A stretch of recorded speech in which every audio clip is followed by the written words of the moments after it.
Assalamualaikum warahmatullahi wabarakatuh. Saya ingin presentasikan atau menjelaskan bagaimana cara menggunakan avometer analog. Nah, di sini saya memiliki avometer analog bermerek Sanwa. Nah, sebelum kita mengukur bagaimana cara menggunakan avometer atau cara menggunakan avometer, kita harus mengerti dulu bagian-bagian yang harus kita ketahui sebelum mengukur. Nah, di sini dapat skala ukur yang berisi angka-angka. Nah, ini memberikan pemberitahuan angka besar tegangan, arus atau tahanan. Nah, di sini ada juga jarum pointer. Jarum pointer itu akan menunjukkan seberapa besar tegangan atau arus atau tahanan yang kita ukur. Nah, di sini juga ada edge kalibrasi. Nah, ini kalibrasi ini berfungsi untuk menggerakkan jarum supaya di 0 biar keakurasian pengukuran kita lebih tepat dan jelas. Nah, ini berhubung punya saya sudah berada di 0, jadi tidak saya otak-atik. Nah, di sini juga ada skala ukur untuk tahanan. Jadi skala ukur tahanan ini diukur dari sebelah kanan sini. 0 sebelah kanan. Kalau untuk mengukur bisa saja dari sini, tapi biasanya lebih menggunakan sebelah kanan. Nah, juga ada switch selector. Ini switch selector untuk berfungsi untuk pemilihan. Nah, di sini juga ada AC volt, tegangan yang bisa kita pilih. Ada 10, 50, 250 sampai 750 AC volt.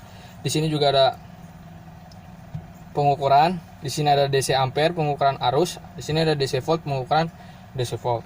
Nah, di sini di proof ini juga kita dikasih dua, merah dan hitam. Itu fungsinya untuk positif yang merah dan negatif yang hitam. Nah, kalau untuk yang AC tidak masalah karena itu adalah arus bolak-balik. Oke, langsung aja kita persingkat. Untuk pengukuran, misalnya kita mau mengukur arus tegangan atau volt yang ada di baterai ini. Nah, kita kan belum mengetahui. Untuk belum mengetahui, kita lebih baik menggunakan angka yang lebih besar, misalnya 10. Karena kalau angkanya lebih kecil, kemungkinan avo ini bisa rusak karena beban yang begitu besar. Nah, tapi tenang aja, biasanya nggak meledak. Cuma sikring atau alat pengaman yang ada di avo ini putus, jadi tidak bisa digunakan lagi sebelum ini diganti. Nah, coba kita gunakan di kali 10 nih, di 10 dia disesuaikan ya, positif dengan positif, negatif dengan negatif, jangan sampai kebalik. Nah, ini untuk pengukurannya. Karena 10 kelihatannya kayak susah, kita menggunakan yang 2,5 karena di sini 1,5. Nah, kalau 2,5 berarti kita menggunakan yang jarum dari 0 sampai 250. Berarti kalau dia jarumnya di sini 150, berarti dia 1,5 volt. Coba kita ukur.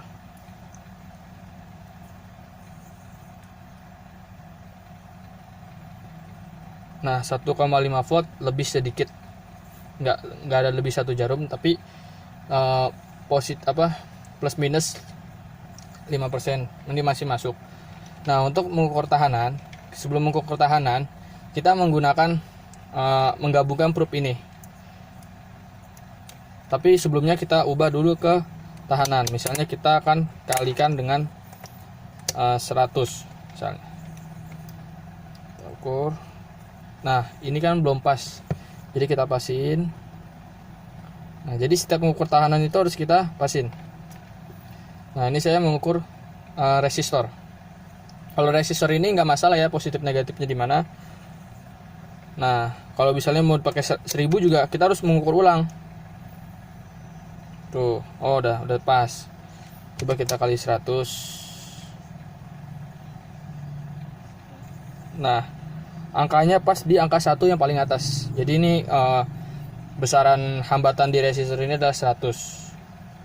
Nah, untuk DC ampere atau AC volt kita lanjutkan nanti karena saya tidak ada colokan untuk mengukur AC volt. Sekian dari saya, apabila ada kurang lebihnya mohon maaf. Assalamualaikum warahmatullahi wabarakatuh.